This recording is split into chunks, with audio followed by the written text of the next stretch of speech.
Our lead story, the India-Canada diplomatic ties at an all-time low. This, of course, after India launched a direct attack at Justin Trudeau, saying that he has been hostile to India. In fact, there have been a series of developments after that, with India recalling its envoy from Ottawa. This, as India has also expelled 6 Canadian diplomats here. So perhaps, massive diplomatic escalation there as far as India-Canada ties are concerned. They have been, at an all-time low. There seemed to have been some consensus earlier, but yet again, a massive diplomatic escalation. Well, in the latest, Justin Trudeau has spoken out as well.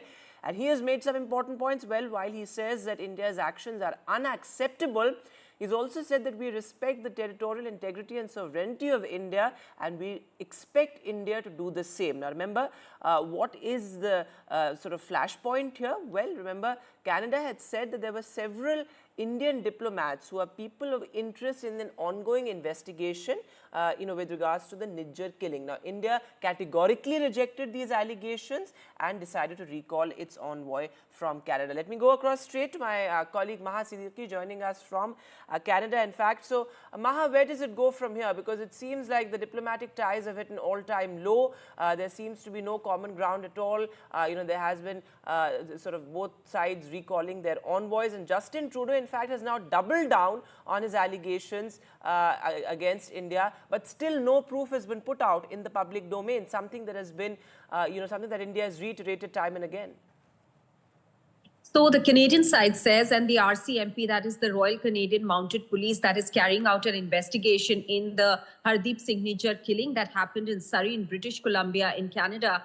It said in a press briefing today in the morning here in Canada that they did have evidence that they wanted to share with the Indian side, and they are claiming that one of their top cops, in fact, wanted to hold a meeting with his Indian counterpart, but that meeting was unsuccessful, as in they could not have that meeting, after which he joined the Canadian senior national security advisor in meetings with the Indian government, where they are willing to provide proof to the Indian side, alleging, as you have already mentioned, Vedant, that the Indian High Commissioner to Canada himself, Sanjay Verma, is a person of interest in this matter, which means that they are making direct allegations against the Indian diplomats. In fact, the RCMP has also said that they were holding this press conference under these circumstances where the investigations are still underway, to explain their position,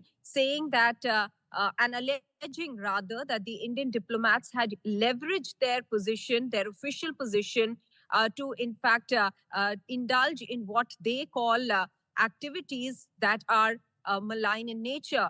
So they have made these allegations, which India has completely rejected. And the expulsion has happened from both sides. The Canadian side, in fact, after the RCMP report conveyed to the Indian side that Sanjay Verma is a person of interest, after which India withdrew 6 of its diplomats, including the High Commissioner. And then in a tit-for-tat, India expelled 6 diplomats from the Canadian side, which includes the acting High Commissioner, Stewart Wheeler, who we heard last evening in India when he went to the Ministry of External Affairs, where he was summoned after this entire fiasco, which has led to the ties between India and Canada hitting an all-time low. But this is not the end of the story, Vedant. Even as allegations from the Indian side also continue that Canada has failed to share any concrete evidence and has been making baseless allegations against Indian diplomats. There is a team from India, the inquiry committee team, that is looking into a related case in the United States, where the US has also alleged that there was a foiled assassination attempt at another pro-Khalistan extremist, Gurpatwant Singh Pannu, and that India took very seriously those allegations and in fact constituted that inquiry committee. And that committee is visiting the US tomorrow. That is the 15th of October. So all these events happening parallelly, as we can see at the moment. But this doesn't clearly augur well for the two countries. If you just draw a parallel, Vedant, this kind of a situation of high commissioners being withdrawn from both sides, like the top diplomats being withdrawn, has only been seen in the recent past with Pakistan.